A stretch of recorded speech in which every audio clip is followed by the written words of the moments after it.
never heard of. Hey everybody, welcome to the Common Folk Podcast with Ben, Morgan, and Andy.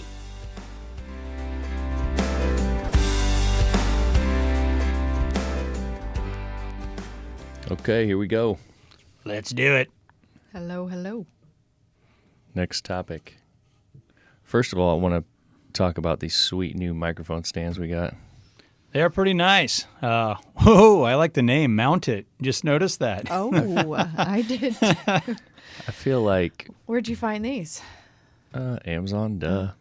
God, It's like the only place to buy anything anymore is Amazon, brother. Well, We're this is on- the second set, right? Or is this yeah. number 3? Yeah, well, technically number 3. I don't know what order these recordings will be released in, but we're on the 3rd iteration of microphone stand holder. That's a great pitch to the people out there listening. I mean, we are constantly improving, up in our gear, and we're only in season 1 here, folks. Right. That's crazy. I mean, God. So the first ones was just a regular stand. That kind of sucked. And then the second ones were some cheap made thing that Tchotchke, made too much squeaky. noise. Yeah. They were not Mount-Its. Wink, No, wink. they No. weren't. Yep. So now we're mounting it with these. And they're Why? awesome. Why do I feel like there's a dance or something? It's like, I don't know. I guess we don't have a camera on right now. No one wants to see me dance anyway. I'm not dancing. It does remind me, I do have a mount coming my way from the taxodermist. I'm getting my whitetail buck back here pretty Ooh. soon. Sweet. From last season? Uh-huh, really looking I was just forward going to to it. ask, how long does something like that take? Well, this dude, he's one of the best. Gosh dang it. Justin Jacket, shout out to you up in Verdigris, Nebraska.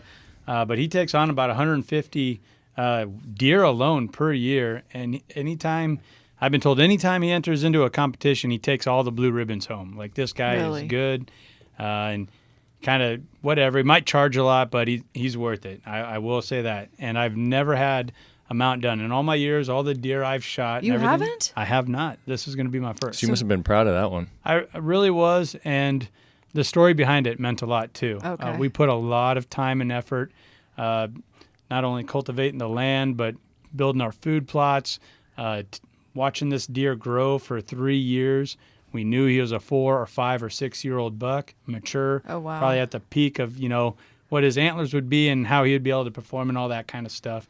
So there's just so much that went into it. I mean, I was full of so much joy when I made that shot. I tackled our producer, our cameraman. I was just so overjoyed with everything that came together. It's amazing. In just one shot, a split second, and all just came rushing. comes together. So I'm really looking So you're forward. going to mount it. Yeah, we're getting. So where are you going to put it? In the house or Well, in the man cave, in the of I was course. just going to say the garage. What? I've actually been piecing together our bar down in like the entertainment center, down our basement, and I've left a couple of sections kind of open and bare because I want to put this deer up there and see what it looks like, see if we like it there, and then just kind of build around that, see and finish Sweet. out, with the decor and all that stuff. So So you're lucky that as far as that goes, that you can do that. You can put it really wherever you want in your house because Oh, You're- I wonder what you're talking about. because your wife's behind it, right? you better believe it, but I don't want to get myself in trouble here. I just don't want it in the living room. I don't know what to tell you. I wanted to put like my old gun above the front door. Yeah, you did. And I said no. I mean, why wouldn't you have that? Like sometimes you got people, I don't know, it's like the olden days. You got the intruders coming, you can see them across the field, you got to have the And gun. we got to grab the gun above the door and be ready. Yeah, the old 1894 Yeah. I mean, trapdoor And then Springfield.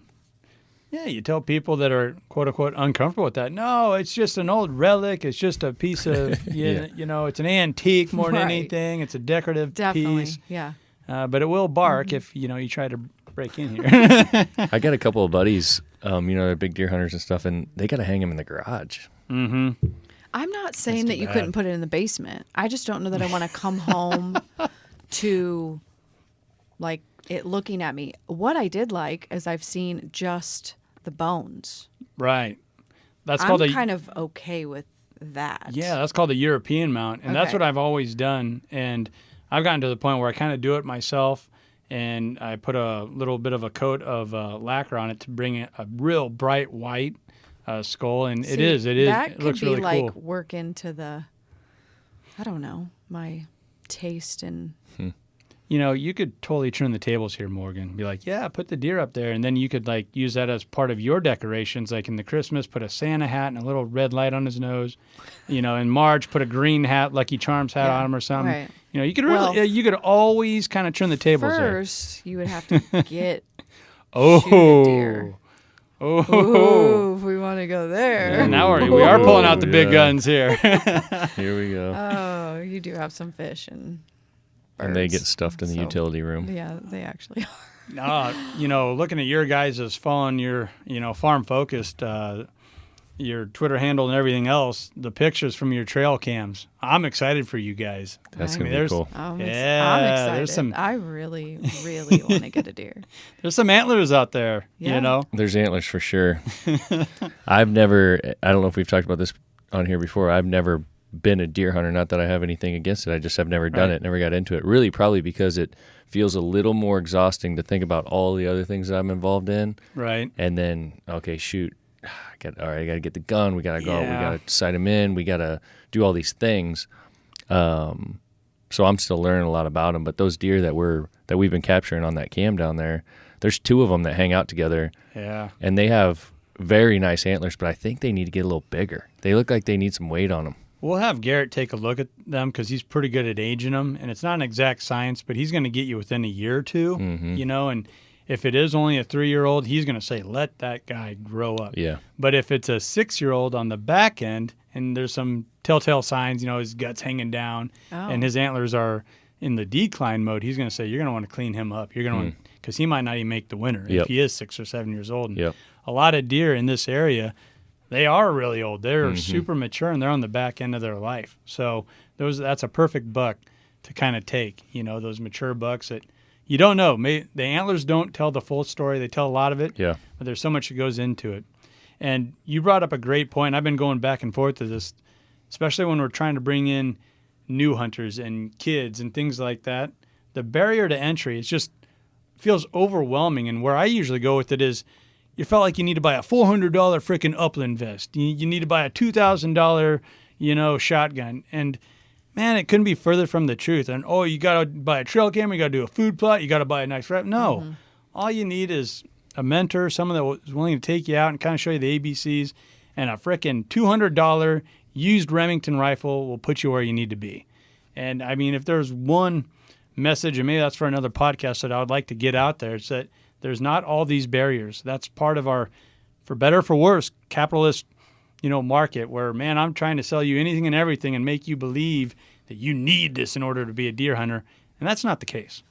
Okay. Yeah, if you go and get on like all these forums that are out there and all the stuff that's going on, that's what you're going to see is all the people Oh, yeah. sharing. I Like, I even said, we need some stuff. the cool new gadgets and Yeah. By the way, you guys do need a deer blind, and I was looking at a $2,000 model. Okay, yeah. Well, Well, With here that, we go. So what are we going to be getting after here today on topic? so what we were chatting about a little bit beforehand here that we thought would be kind of fun to talk about is the Right to Repair Act. And there's a lot of specifics about this, but I don't know how many people that are listening to this are aware of it. But for me, what it boils down to is essentially electronics and software. That's what most of the right to repair issues surround. So you've got equipment, you've got gadgets, you've got whatever else that have, this tangible piece to them. So as an example, our phone, it's sitting in front of us. Apple's involved in this. And then what's not tangible on the inside, what's making those things run, the software, is what these manufacturers do not want anybody to have access to. Okay. So the right to repair is a movement to give the consumer the right to repair their own things, the stuff that they feel like they own, the stuff that they bought. So in particular, what I deal with on our business is agricultural equipment. Right. So the big agricultural manufacturers, combines, tractors, so on and so forth, obviously they all have a lot of computers in them, a lot of software running that stuff, and getting folks who have bought those machines the right to be able to repair those for themselves, because today they can't. Or isn't there even a way to, because who's making the most noise, I would say, are farmers, are ranchers that do want to just work on their own tractors. And there used to be kind of a go-around where you could change your own oil. And I mean, in high school and college, I always worked on a big farm growing up. There was always one day a month where we shut everything down, we hosed everything down, aired it all out, and we changed the oil. And I don't know if that's the case. I don't know if farmers can do that anymore because the electronics won't allow them to do it. You have to take it into dealerships. I'm not in the game like that, like I used to be. I just hear things from different people and different companies, and you would know more about it than I would. But that's where I look at it like, man, if I'm a farmer, I should be able to change my own oil. And coming from someone that doesn't really know a ton, that seems crazy that a farmer wouldn't be able to do that, change their oil. So what I can tell you is those basic things, that changing the oil, changing your fuel filter, your air filters, these types of things you still have that capability because that's still a mechanical process. So it all comes down to, is it something that you need to turn some wrenches, or is it something that also involves programming and plugging in a computer? So even with, and with some machines, even with oil changes, sometimes you've got to reset oil minders and things like that tell you, hey, it's time to change it. Yeah. But on most of the ag stuff, you can still do that. Guys are still doing that basic stuff. Okay. But what we're running into is breakdowns. And when there's parts that may need changed, that then you need to go into the computer and tell the computer, hey, I changed this part. Reset these parameters, or here's the identification number for this part to program into the computer so that the computer will recognize it and everything will run fine. So in order to do that, you need to have access to the computer. In order to have access to the computer, you need to have their software and programs, which they don't offer up. They own it. Yeah, they don't offer up. Okay. So that's what guys can't get. And if you don't have access to that, then you are just SOL. I mean, you got to take it into the dealership, whether it's your car, pickup truck, or tractor.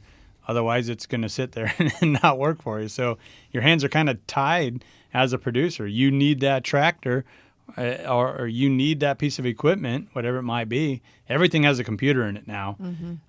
So I do see where that could be an unfair advantage for whether it's John Deere, Case IH, whatever the case may be.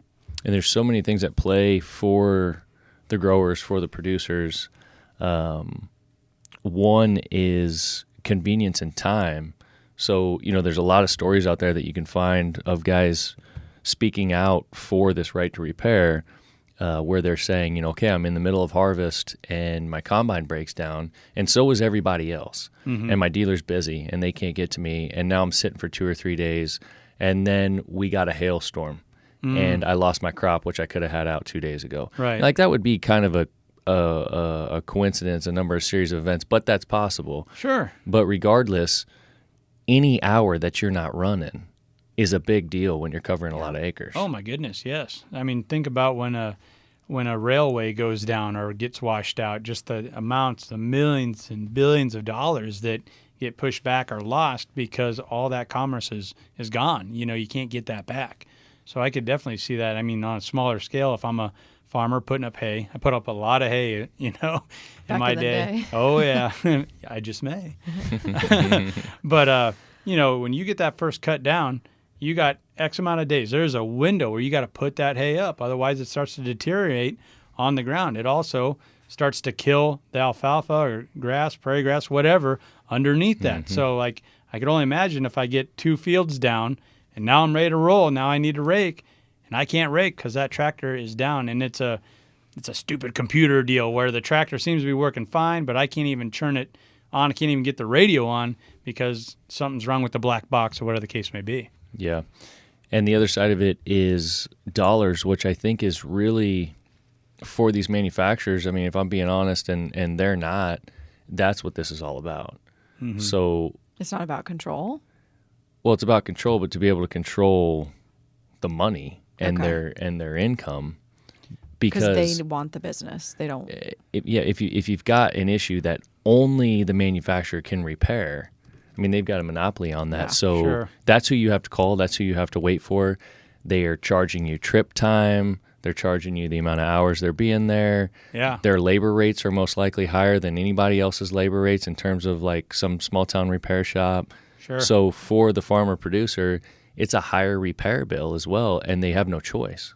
Yeah, I heard a story where just the pickup alone, as you said, was over $1,000, and it's like, God, if I could have just pulled that out, Yeah. reprogrammed it, and put it back in myself, which I feel I could figure out. Watch a YouTube video, right? I Right. could have just on the travel alone, them, sending out a trailer and hitching it up and taking it in, it was $1,000 and to take it back out. And really where it's at is where most people could probably relate that aren't involved in agriculture is your everyday vehicle. Your truck, your car, whatever it Yeah. is. My Vespa. Your Vespa, yeah. Right. Your Stuff. Prius. When you got to go get your Prius worked on. Yeah. So you've got the dealership that you bought that thing from, and you can take it back to them if you want to, but you don't have to. Right. You could take it to whatever Joe Schmo shop, Bob's Garage. Yeah. right? And if you find the right mechanic and all those kinds of things, that's a whole other conversation. But you're going to get just as good a service. You're going to get just as good of repair. And those guys have the ability to do all that stuff. Because in the automotive world, that's all been decided, that the dealers can't hoard all that. Right. So these smaller shops need to have access to it. So these smaller shops own the equipment and the computers and the machinery they need to be able to work on these things. And that's, as far as a vehicle goes, that's front to bottom. It doesn't matter if you've got engine trouble, if you've got brake trouble, if you've gotten an accident, any of that stuff. Everything always needs reprogramming, and that's why all these smaller shops can do all that. Oh, you're exactly right. That reminded me, I had some tire work done on my truck a couple of years ago, and I took it to a tire place. I didn't take it to the dealership, and they mentioned that we got all the new software for this style of truck and these tires. I'm like, whoa, what's going on here? He's like, oh, yeah, there's sensors in there, and there's batteries, these battery packs. Like, in the tires? He goes, yeah, and each one costs X amount of dollars, just the sensor alone. Yeah. So, Yeah. but I didn't even think of that at the time, that those two are kind of the same thing.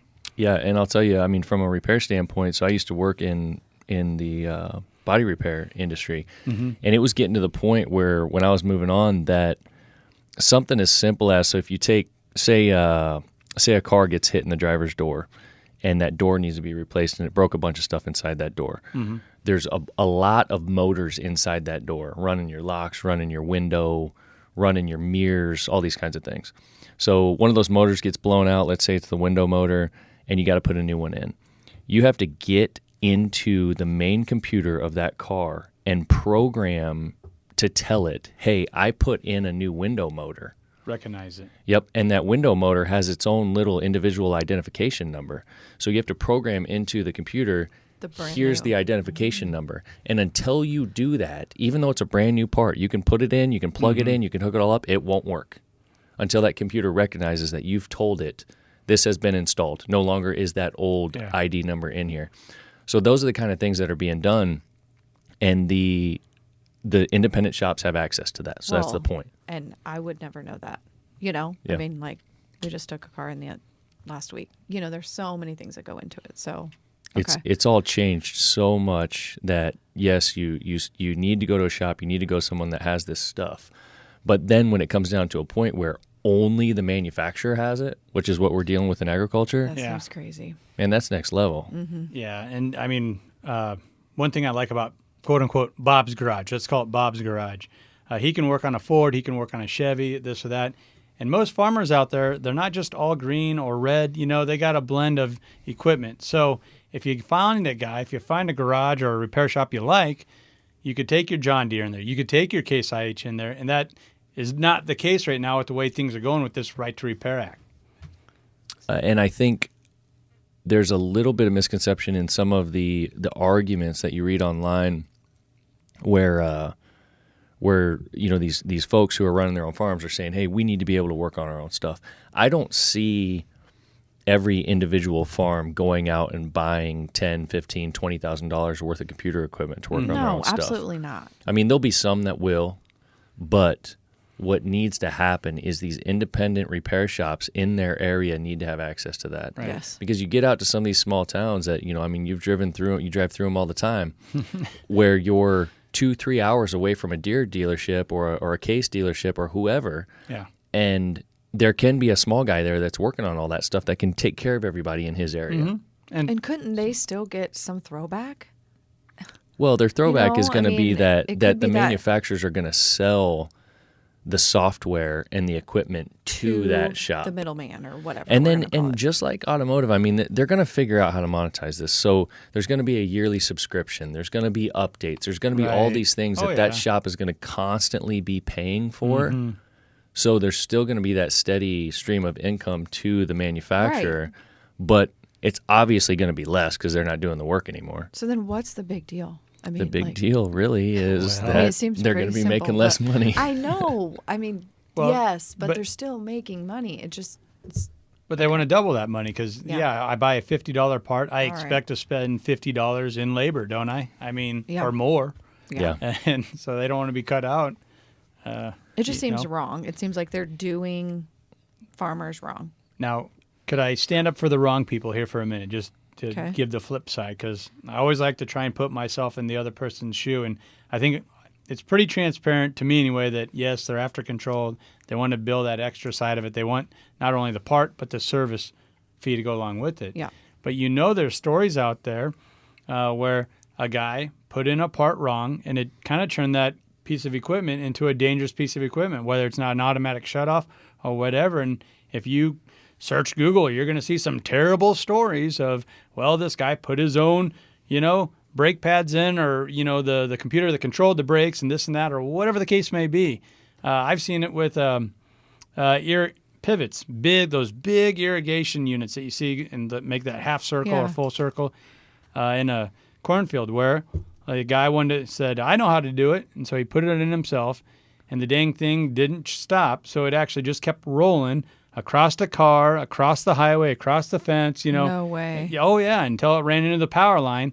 So now we have a big old metal sprinkler system crashed into the power lines. I mean, so you can see the good argument that they're making. It's just that the consumer feels, and I feel rightfully so, they might be taking it a little too far. Yeah. It's the number one thing that you read, the opposition to the right to repair from the manufacturers, is safety. Mm-hmm. And to your point, some of that is valid. Mm-hmm. I think that they can probably, we're talking about software, so they can put in controls where there would be some things that, would be safety issues that people just couldn't do if it was a true safety issue. Yeah, or you auto know? shut off or People would understand that too. Yeah, and just from a programming standpoint, like there would be things that they could program in, certain parameters that you can't bypass, and so on and so forth. That's got to be able to be possible. But for sure, everything needs to stay safe. The manufacturers don't want to get in any kind of lawsuits. Sure. Totally agree with that. I would think this would almost be beneficial in some aspects to the manufacturers if you do any little thing, change the oil, we'll say, in your tractor, then that absolves us of all, Right. the responsibility if, something were to happen or go bad. Well, you took out the black box, and even though it shouldn't have mattered with the brakes or whatever, that's off our plate now. That you take on that liability now. That's So out is of that here. like voiding the warranty or something? Like you Kind would of. void your warranty Yeah. on a car? I would. Yeah, the thing is, and again, back to the automotive scenario, if something's under warranty, you're only taking it to the dealer anyway Yeah. Right. because it's free. Why would you not? Yeah. Yeah. And you want to keep your warranty going. So in those scenarios, these growers out in the field, if they have trouble, they're probably going to wait the couple of days because it's still under warranty. And it's saving them some money. Yeah. Yeah. Okay. It's saving them money. The time thing still sucks, but it's under warranty. They don't want to lose their warranty. These are $500,000 machines, so they want to stay within those rules. And we kind of we talked on it off air there just a little bit. You can really see the rub, from both sides, especially on the ag side, even the automotive side. But farmers, people don't talk about it, but they got some good lobbyists out there, real good lobbyists. yeah. So does John Deere. So does Case IH. And these two parties are working against each other on this. where in every other facet, they're working with each other. So, and a farmer, he needs his equipment, and obviously those producers that, manufacture that equipment, whether it's a baler, a tractor that pulls a baler, they need the farmers.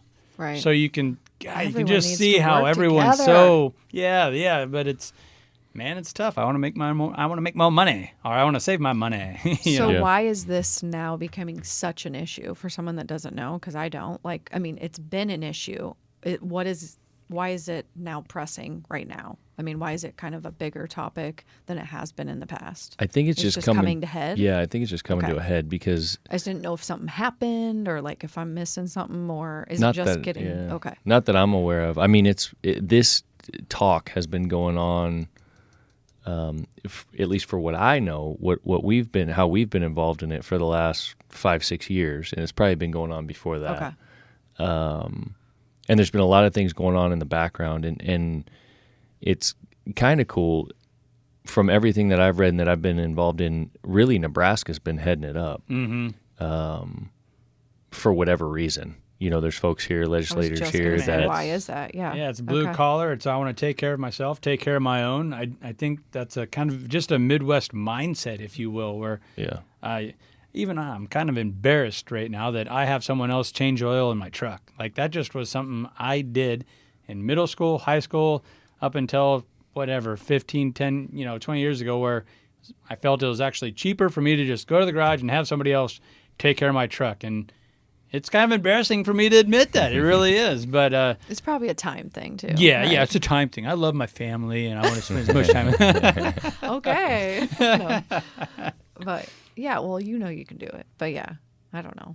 It's just interesting to me because I don't know a ton about this, but as we're sitting here talking about it, it just seems a little bit crazy that they Yeah. can't do that if growers want to do that themselves. I just think the powers that be, we'll say the manufacturers, the equipment manufacturers, they're just taking a little too much. They've taken too much to where it's come to a head. And Vilsack, Secretary of Ag, he was supposed to make a statement, just a little while ago.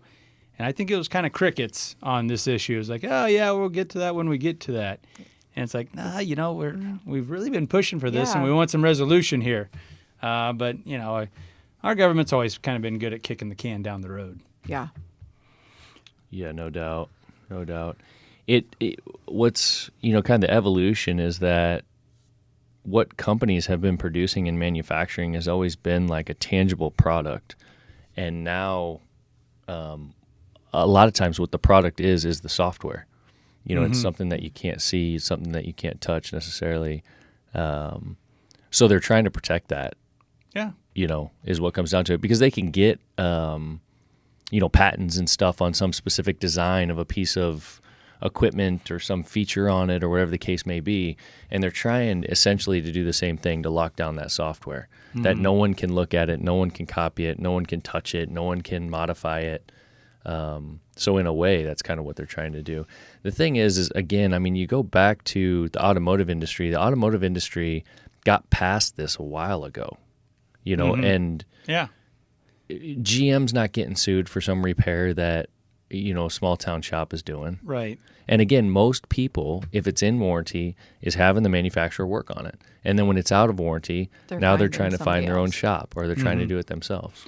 Or, I feel like that's just such an added advantage. You get this warranty, so you're going to the dealership. And if you really like that dealership and you like those people and you trust those people, you build that relationship, you'll go back Then you there. stay. Yeah, you'll Yeah. stay. So they're getting this free shot of being under the warranty if something goes wrong, to have that guy be a customer on the service side as well. So another, that might speak volumes to the other side of that service, So there's a lot going on there. Are there people right now that are doing services on these machines that aren't the Independent manufacturers? shops?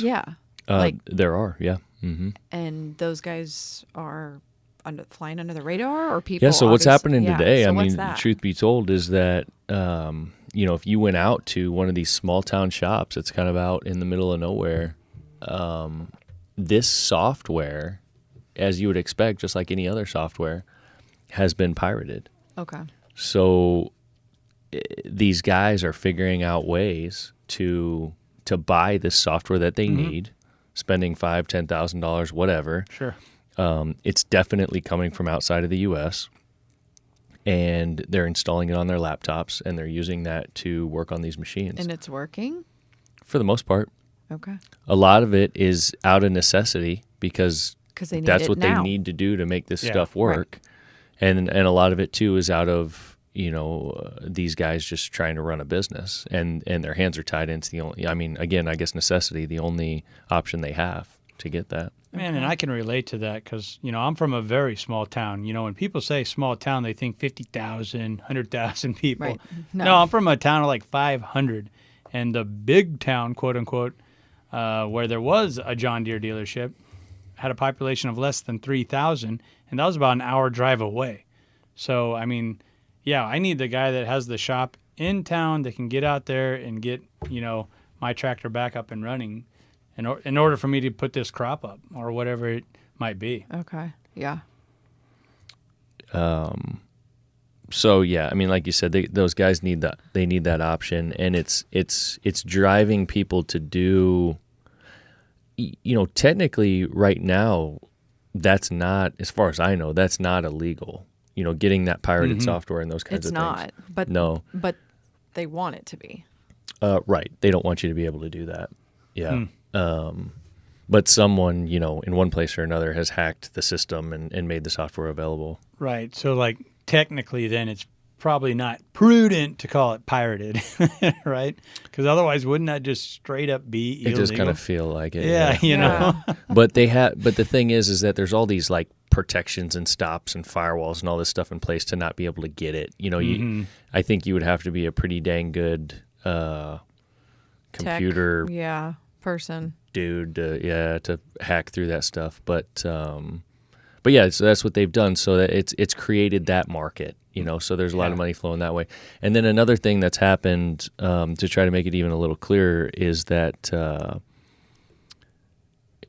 the manufacturers have created like real-time kind of codes and responses in their software to make stuff work. So in order to make it work, you may have this machine, you may have this laptop plugged into your equipment, and you're trying to do something. And in order to go to the next step, you need to get some kind of code from the manufacturer to go to that next step. So obviously these guys with the pirated software, there's certain things that they still can't do because obviously they're not connected to the home base, the real time, and are not having that communication like the actual service technician that works for that manufacturer is having. So you're trying to do something, and it's like, okay, well, you need authorization, you need this code to do this, whatever, and they have to generate like a one-time code or whatever to send it. That's the easiest way to explain figure it out, Yeah. and figure Yeah. it out and bypass that, basically. Which come up with the password. And they're having trouble doing that kind of thing with some of Wow. these services. So there still is some stuff that they can't do because they need that real-time communication with They're just the locking home it down base, right? more and harder. And, Yeah. this is another case just like the service side. I feel like this whole thing could have been dodged, the piracy and all this knockoff software, we'll call it, if it would have just been available and they would have just figured it out from the get-go, how to share it, monetize it, and make it available to Bob's Garage. But, Yep. man, they are protecting it That would just tooth be and nail too here. easy. Wouldn't it, though? You mentioned, I wrote it down real quick. You brought that up, and it reminded me of something I heard the other day. It was just kind of fascinating and kind of funny. You mentioned the motor in a door that was, responsible for rolling up a window. Everybody that was born after the year, 1999, doesn't even understand what that even means, what the reference to rolling a window is, rolling a window up. No. But we all just say it without even thinking Rolling, about it. yeah. The old, Yeah. the old, Roll yeah, your the old window every up. had to roll up, you know.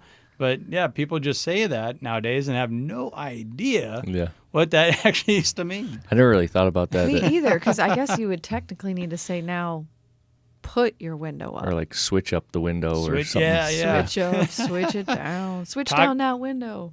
Toggle switch that up. Funny. Yeah. Good catch there. Yeah, Yeah. it's changed for sure.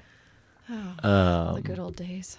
So, yeah, and we've talked a lot about these ag manufacturers and what they're trying to do, but we touched on it earlier too. You've got companies like these phone companies, these phone manufacturers that are behind it, big time. Like they're lobbying every bit as much as the big ag guys are. Everyone has seen, if you've gone into town, some kind of like iFix store or whatever. Oh yeah. That's the equivalent to the small town ag repair shop. Oh yeah.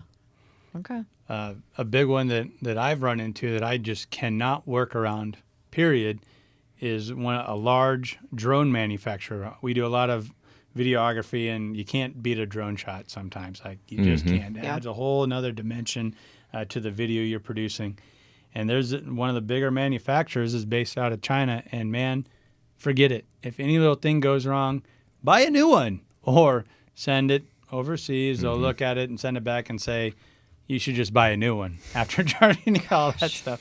So, I mean, it's I didn't even think about that being a right to work kind of situation, but that's exactly what it is. Yeah. Yeah. Yeah, if you can't do it yourself, and if there's something that you need to do it, some kind of tool, some kind of software, some kind of device that you are not allowed access to, I mean, there it is. You know, they're fighting for the right to be able to repair your own stuff. Yeah, and I took it to a couple of repair shops. And like, oh, with that company, it's going to be tough. We can get you some parts, like you said, probably pirated parts, and maybe they'll work, maybe they won't, but we won't touch it because we can't guarantee we'll be able to fix it. Yeah. So yeah, there you have it. Yeah, it's crazy.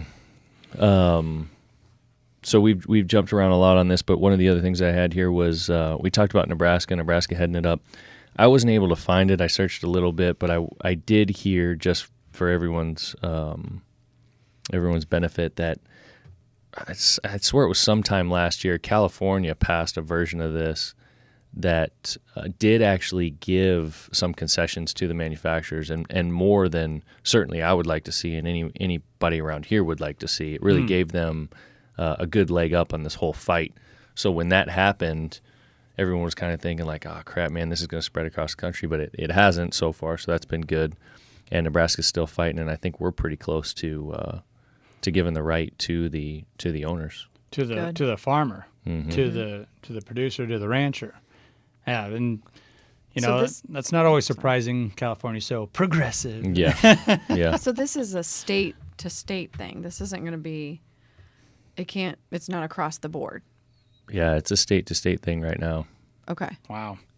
Yeah, it's going to, and I believe it already has on a couple of cases hit the Supreme Court. You'd think that's where this has to head, has to go to. Yeah. Because you can already see that if I'm in California, and even if I voted for it because I'm pro whatever this or that, I'm just going to skip across the border to Washington. Yeah, that's what people are going to do. Yeah, and have Bob's Garage. If there's a Bob's Garage out there, this is all on us. So you get a free shot out all the Bob's Garages out there. Right, exactly. But that's what I'd do. I'd go from California, skip over if I'm close enough, and have Bob's Garage take a look at it. There's got to be a Bob's Garage somewhere. Guarantee it.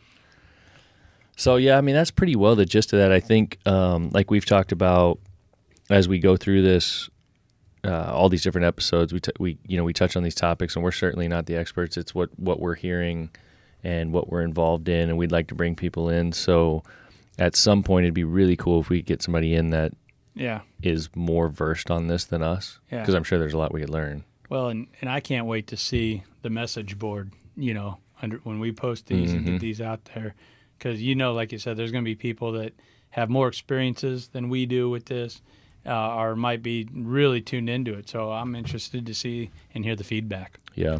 I think the bottom line for me, when you talk about agriculture, and again, it's these phone manufacturers, there's a lot of other people involved, but in agriculture, being involved in it and going out to some of these shops, some of these facilities that we see that these guys own, and the equipment that they own and the capabilities that they have. I mean, there's nobody more ready to work on their stuff than these guys. Yeah. Like, some of these facilities are just state-of-the-art facilities. So when somebody tries to tell me that these guys can't do that because they're going to make something unsafe, and Yeah, right. it's just a bunch of crap. And then I go back to this, it's just a money grab. So Yep. Yeah, and it's a little too blatant and obvious. And like you said, yeah, there's a lot of shops out there, especially if a guy has, we'll say, 5 combines or more. He's going to have 2 full-time mechanics on the payroll, and those 2 guys are usually doing nothing but shop time. They come in and do repair work in the shop. So don't give it to me. Don't give me that. That reminds me of one last thing before we close out, is another kind of hot topic that the manufacturers are using, is that they claim they spend more time and dollars in factory training their technicians, and they're the most qualified technicians and so on and so forth. They're the only ones that should be touching this stuff. Mm-hmm. And while I get that, the only way that that's true is that if they are holding back information that they're not allowing, like the tech schools and whoever else, to be able to teach. So you're kind of stepping on your own dick there, aren't right, you? yeah. So Just a what little are you guys doing here? Yeah. Like, are you choosing not to share with people how this works? And that's probably all part of this right to repair as well.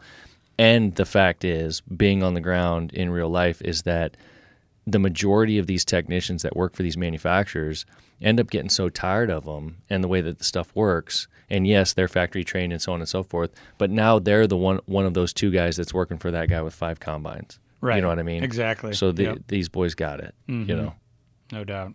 Well, I learned a lot. Yeah, The more it's you interesting. know. How's that little jingle? The more you know. I don't know. Yeah, something like that. Saturday morning cartoons. We already had that episode. Oh, my God. Yeah. I'm like, where Yep, is we he did. going with this? We did with the Yeah. the rainbow and everything. Yes. else. Okay, I'm following. I'm following. Yep. A little slow. I think we had a good talk today. Good Yeah. discussion. Good info. Like I Yep. said, learned a lot. Thanks for educating us, Ben, Andy. You had a lot to Ben's know the down. man. He's That's the all one I that was know in the about. middle of it there. Yeah. Well, good stuff. Until next time. All right. Later. See ya. See ya.